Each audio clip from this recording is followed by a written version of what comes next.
Hello बच्चों, my name is आर.के. सिंह और आप देख रहे हैं अपना चैनल पीएम गुरु। बच्चों, मैंने लास्ट लेक्चर, हालांकि बीच में गैप हो गया काफ़ी टाइम तक क्योंकि मैं बाहर था, तो लास्ट क्लास में मैथ के लेक्चर में एक टॉपिक हम लोगों ने पढ़ रहे थे, मैट्रिसेस। मैट्रिसेस में मैंने आपको इक्वेशन कैसे सॉल्व करते हैं उसके बारे में डिस्कस किया था। ठीक है, इक्वेशंस के बारे में बताया था आपकी अगर इक्वेशन की सॉल्यूशन एग्जिस्ट करती है तो ऐसे इक्वेशन को कहते हैं कंसिस्टेंट इक्वेशन। और कंसिस्टेंट इक्वेशन में भी दो कैटेगरी बताई गई थी। अगर यूनिक सॉल्यूशन है, हो सकता है कि इनफाइनाइट सॉल्यूशन है, दोनों क्या होगा, कंसिस्टेंट इक्वेशन होगी।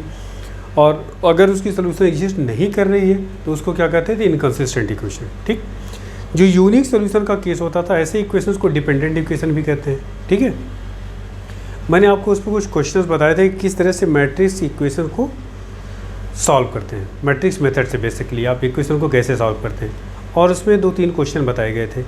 1-2 क्वेश्चन और उसमें थोड़े अच्छे क्वालिटी के हैं, उसको मैं आपको बताता हूँ, फिर आपका ये चैप्टर कंप्लीट होता है। और इस चैप्टर के बाद आपको मैं स्टार्ट करूँगा डिटर्मिनेंट। ठीक है, तो अगले लेक्चर में आपको डिटर्मिनेंट मिलेगा। आज आपको मैट्रिक्स पे 1-2 क्वेश्चन और आपको सॉल्व कराते हैं जिससे आपको ये टॉपिक ख़त्म हो जाए। और जो एग्ज़ाम में क्वेश्चन आता है वो बेसिकली इक्वेशंस पे ही सॉल्व करने के लिए आता है। ठीक है, तो देखिए 1-2 क्वेश्चन और आपका। क्वेश्चन ये है बेटा, यूज़ द प्रोडक्ट। क्वेश्चन आपका है यूज़ द प्रोडक्ट 1 - 1 2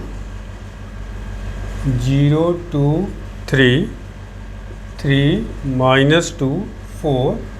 ये एक मैट्रिक्स दे रखा है। ठीक, और दूसरा मैट्रिक्स है ये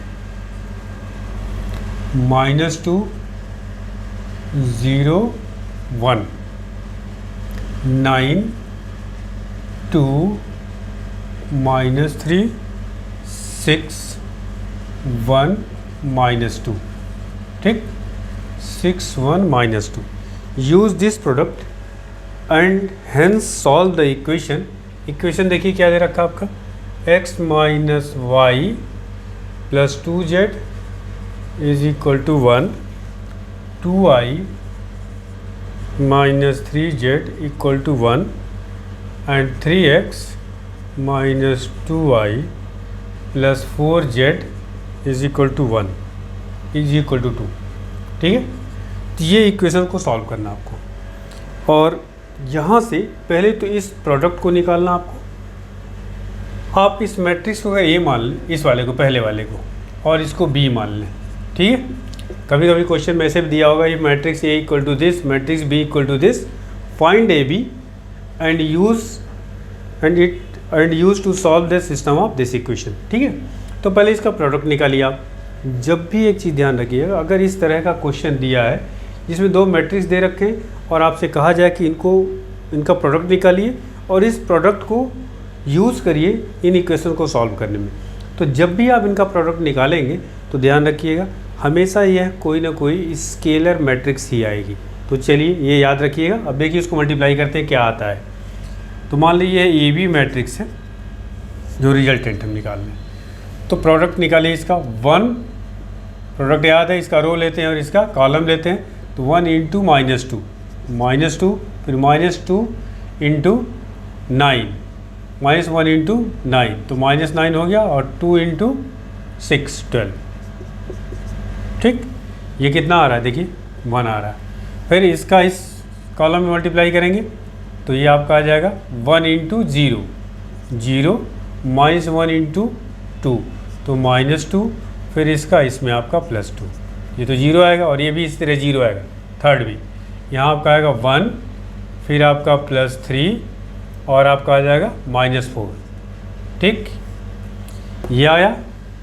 इसी तरह सेकंड को भी आप मल्टीप्लाई करेंगे, सेकंड रो को, तो देखिए यहाँ 0 × -2 0, फिर 2 × 9 18, फिर 3 × 6 आपका क्या होगा, 18 हो गया।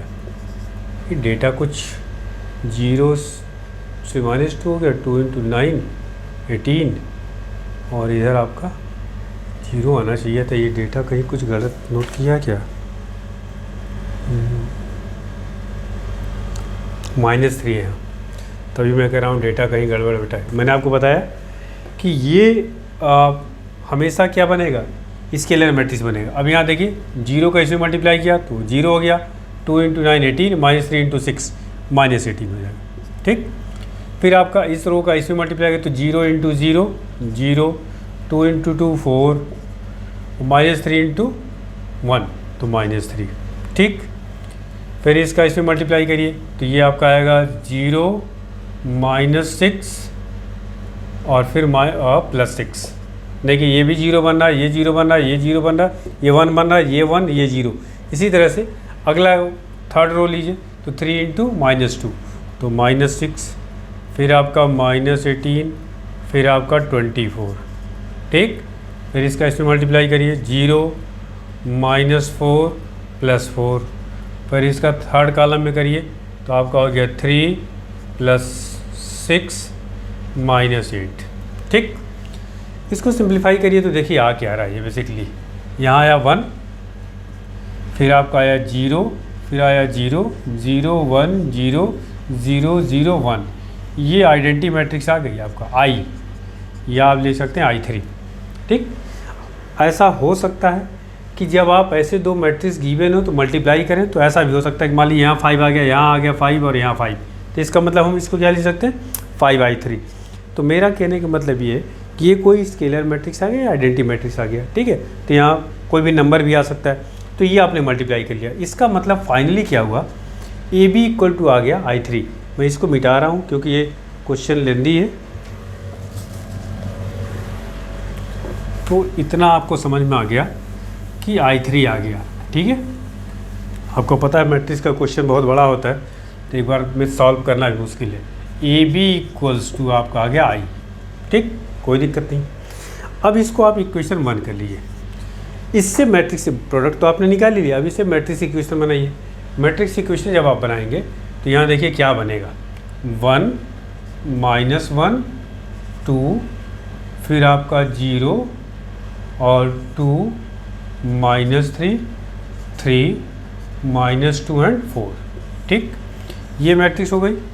फिर आपका यहाँ आपका आएगा x y z, क्लियर, = क्या आएगा 1 1 एंड 2। अब मैंने आपको क्या सिखाया था, जब भी कभी भी कोई गिवन मैट्रिक्स है उसकी हेल्प से इसको सॉल्व करना हो इक्वेशन को, तो हमेशा मैट्रिक्स इक्वेशन बनाइए और इसमें सिमिलरिटी ढूंढिए। देखिए ये जो मैट्रिक्स है वही मैट्रिक्स ये है, ठीक है, देखिए पूरी वैल्यूज वही है, तो इसको हम क्या मान लें A, ठीक है।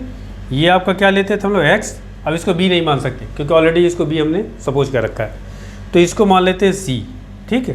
तो यहाँ से x = क्या आएगा बेटा A 1 C, ठीक। इसको इक्वेशन 2 कर लीजिए, क्लियर। अब यहाँ से A 1 निकाल करके इसमें पुट करेंगे, ठीक है। देखिए कैसे, ये आपके पास आया है AB = I, हमें चाहिए यहाँ से A 1 कैसे निकाला जाए। अगर मैं दोनों साइड में A 1 से मल्टीप्लाई कर दूँ तो क्या आएगा, देखिए यहाँ A 1 AB = A 1 × I। ये आपको पता है कि A 1 इंटू किसी भी मैट्रिक्स में उसके इन्वर्स से मल्टीप्लाई करते हैं तो क्या मिलता है हमें आइडेंटिटी मैट्रिक्स। तो ये हो गया I × B = अच्छा इन्वर्स, इस मैट्रिक्स का आइडेंटिटी मल्टीप्लाई करेंगे तो क्या मिलेगा सेम मैट्रिक्स A 1 हो गया आपका। अब यहाँ I × B क्या हो जाएगा, B = क्या होगा A 1। इसका मतलब A 1 की वैल्यूज़ B मैट्रिक्स के बराबर हो गई। तो यहाँ पे क्या करेंगे A 1 ये मैट्रिक्स B रख लीजिए आप, A तो B मैट्रिक्स है, तो ये आपका हो गया B का मतलब आपका देखिए क्या आया था -2 0 1 फिर 9। एक काम करते हैं इसको मिटाते हैं तो नीचे आएगा नहीं, हो सकता है पता चला कैमरे में भी ना आए। तो ये आपका इतना तो समझ में आपको आ गया होगा, ठीक है। इसमें और किस चीज़ की ज़रूरत पड़ेगी, इसकी तो ज़रूरत पड़ेगी नहीं। तो A 1 = B आपका आ गया, बस इतनी ही ज़रूरत पड़ेगी। तो x = आपका आया था A 1 C, और A 1 की वैल्यूज कितनी आ गई B के इक्वल, तो B × C आ गया। और B मैट्रिक्स क्या है आपका, देखिए ये है, क्या है -2 9 6 0 2 1 1 -3 एंड -2, ये आपका हो गया बी। अब सी मैट्रिक्स कौन सा था भाई? सी मैट्रिक्स ये जो कांस्टेंट टर्म से बना हुआ था, है ना, ये 1 1 2। अब इसको आप मल्टीप्लाई कर लीजिए, मल्टीप्लाई करिए, देखिए क्या रहा, -2 × 1 -2, फिर 0 × 1 0, फिर 1 × 2 2। सेकेंड रो लीजिए तो ये हो जाएगा 9 + 2 -6। फिर थर्ड रो लीजिए तो 6 + 1 और -4। ये समझ में आ गया? देखिए तो ये तो 2 और -2 0 ही हो गया, तो यहाँ आ गया 0 आपका, ठीक है। और ये अगर 9 तो 11 -6, यहाँ आपका आ गया 5 6 7 7 -4 3, ठीक। ये आपका हो गया 0 5 3। x की वैल्यू आ गई। x का मतलब क्या है आपका? x का मतलब XYZ, तो यहाँ पुट कर दीजिए आप। ये हो गया XYZ, देखिए ध्यान से, इक्वल टू क्या आया 0 5 एंड 3।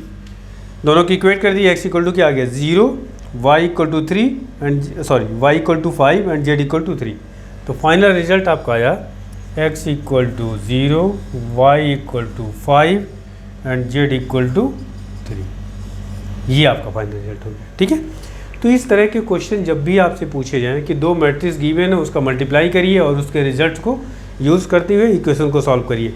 तो बस इतना ध्यान रखना, इसको जब भी मल्टीप्लाई करिए, जैसे भी देखिए एक मिस्टेक्स हो रहा मेरे से, तो मुझे लग रहा था कि कहीं डेटा गलत है, क्योंकि जब भी इसको मल्टीप्लाई करेंगे तो कोई स्केलर मैट्रिक्स आएगा, मतलब 5 × i आ सकता है, या i आ सकता है, या 6 × i, कोई ऐसी वैल्यू जाएगी, तो कैलकुलेशन आपके लिए आसान हो जाएगा, ठीक है। तो ये आपका तरीका, इसमें कहीं पे भी आपको कोफैक्टर्स निकालने की ज़रूरत नहीं पड़ी, ठीक। चलिए एक और लास्ट वेराइटी इसमें करते हैं।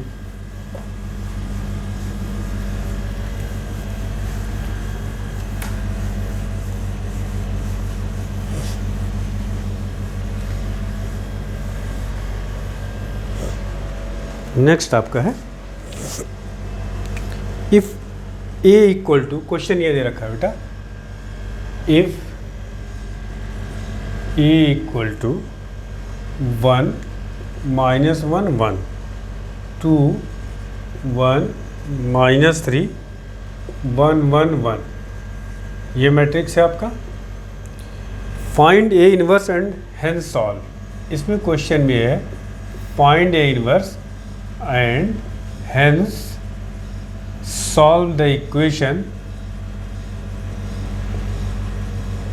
इक्वेशन क्या दे रखा है देखिए, x + 2y + z = 4। दूसरा इक्वेशन है -x + y + z = 0। Third equation है -x -3y + z = 2, ठीक। इसको सॉल्व करना, तो सबसे पहले इसका ए इन्वर्स निकालिए। ये दिया हुआ है। अब ए इन्वर्स तो पहला काम आपको कैलकुलेट करना है, तो सॉल्यूशन में देखिए इसका ए इन्वर्स निकालते हैं। ए इन्वर्स निकालना आपको बता चुके हैं। ए इन्वर्स इक्वल टू क्या होता है, adjoint A upon det A. तो डेट ए की वैल्यूज़ कितनी हो गई 1 -1 1 2 1 -3 1 1 1। ये आपका डिटरमिनेंट हो गया। इसकी वैल्यूज़ कैलकुलेट करिए। तो तरीका आपको याद होगा, 1 × इट्स कोफैक्टर, तो ये डिलीट और ये डिलीट, तो हो जाएगा 1 और +3। ये आपका आया 1 + 3, फिर आपका +1 दिस एलिमेंट, तो ये आपका आएगा 2 + 3, ये हो गया 2 + 3 और +1, ये डिलीट और ये डिलीट, तो 2 - 1। सॉल्व कर लीजिए, कितना आया आपका 4 और +5 और यहाँ आ गया +1, ये आ गया 10। डेट ए की वैल्यू आ गई। अब आपको क्या निकालना है, अब आपको कैलकुलेट करना है यहाँ से सारे एलिमेंट्स का कोफैक्टर, फिर उससे मैट्रिक्स बनाएंगे, फिर ट्रांसपोज करेंगे, वो आपका एडजॉइंट ए आएगा। और फिर आपको पता है कि ए इन्वर्स इक्वल टू क्या बताया गया था बेटा, A inverse equals to adjoint A upon det A, ठीक। तो डेट ए तो निकल गया। अब एडजॉइंट ए निकालते हैं। एडजॉइंट ए निकालने के लिए सारे एलिमेंट का कोफैक्टर निकालिए। तो C11 cofactor of first row first column element. पहले तो इसका साइन लिख लीजिए, C11 C12 माइनस C13, ये आपका प्लस होगा। देखिए क्या आएगा, इस एलिमेंट का निकालना है, ये डिलीट और ये डिलीट, तो ये हो गया 1 + 3, तो ये आपका हो गया 4। ठीक, फिर इस एलिमेंट का निकालना है, तो ये डिलीट, तो 2 और +3, 2 + 3, ये आपका आ गया -5। फिर इस एलिमेंट का निकालना, इधर डिलीट, तो ये 2 - 1, 2 - 1 = क्या आ गया 1। फर्स्ट रो का निकल गया। अब सेकेंड रो निकालते हैं, इधर C21 C22 C23, इस एलिमेंट का साइन क्या होगा, माइनस, इसका क्या होगा प्लस, इसका होगा माइनस।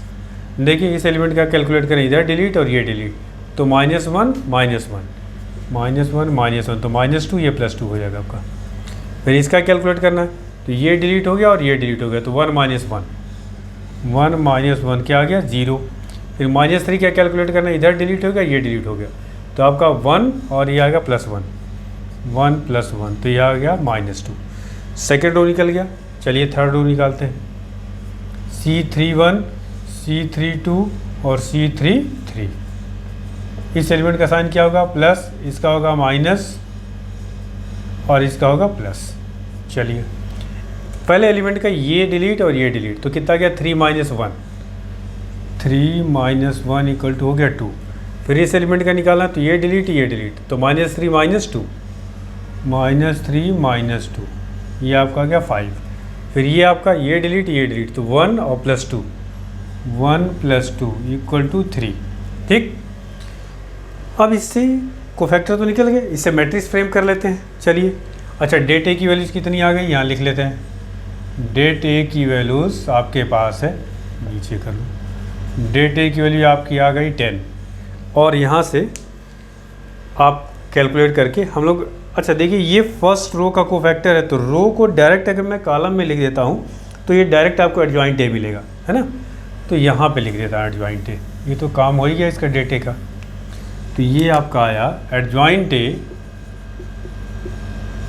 = ये रो का था, कॉलम में लिख लीजिए 4 - 5 1, फिर 2 0 -2, फिर आपका आया 2 5 और 3, ये आपका एडजॉइंट ए आ गया। ठीक, नीचे के टर्म्स को डिलीट करते हैं।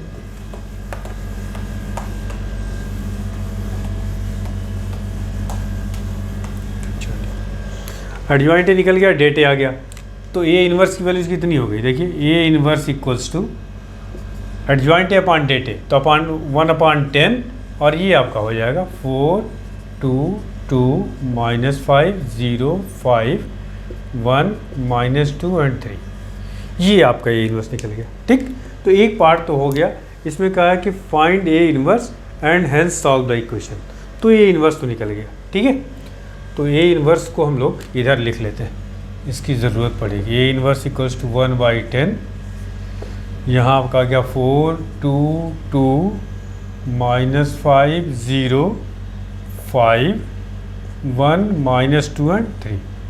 ठीक है बेटा, ये तो आपका इन्वर्स निकल गया, एक पार्ट क्वेश्चन का सॉल्व हो गया। अब इसी को यूज़ करते हुए आपको बेसिकली इस इक्वेशन को सॉल्व करना है। तो क्या बताया, पहले इस इक्वेशन से मैट्रिक्स इक्वेशन बनाइए, उसके बाद देखते हैं इससे सिमिलरिटी ढूंढेंगे। तो मैट्रिक्स इक्वेशन क्या आएगा 1, देखिए 1 2 और 1, 1 2 1, फिर -1 1 1 1 -3 और 1, ये हो गया। यहाँ आपका आ गया x y z, ठीक, = 4 0 और 2, ये आपका हो गया। क्लियर। अब देखिए इसमें सिमिलरिटी ढूंढिए, ये तो ए मैट्रिक्स दिया हुआ, अगर इस मैट्रिक्स का ए मैट्रिक्स का मैं ट्रांसपोज कर दूं तो ये मिल रहा आपको।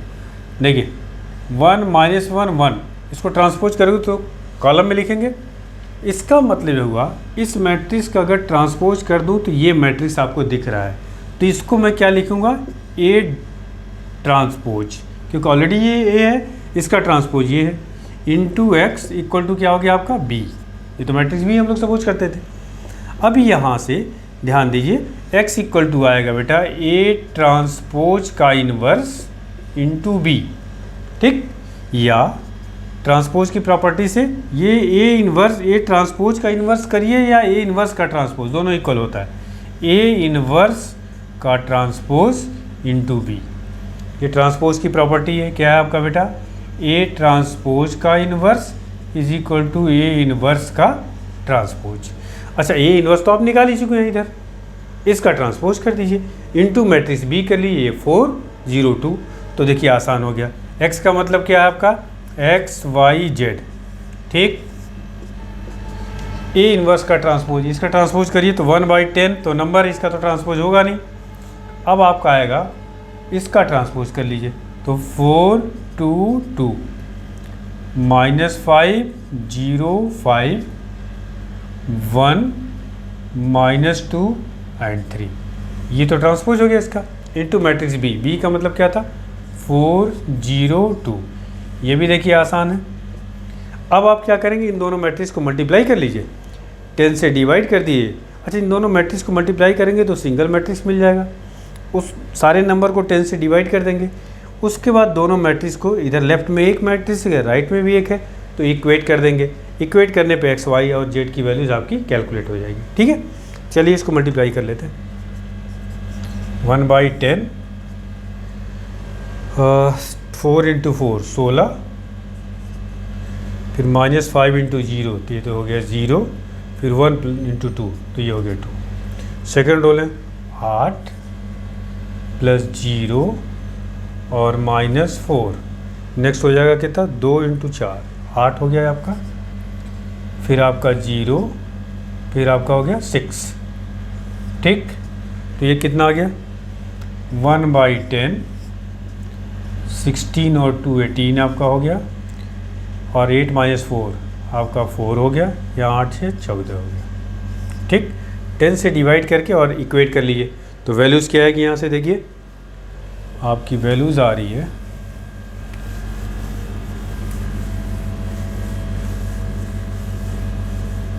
ध्यान दो बेटा।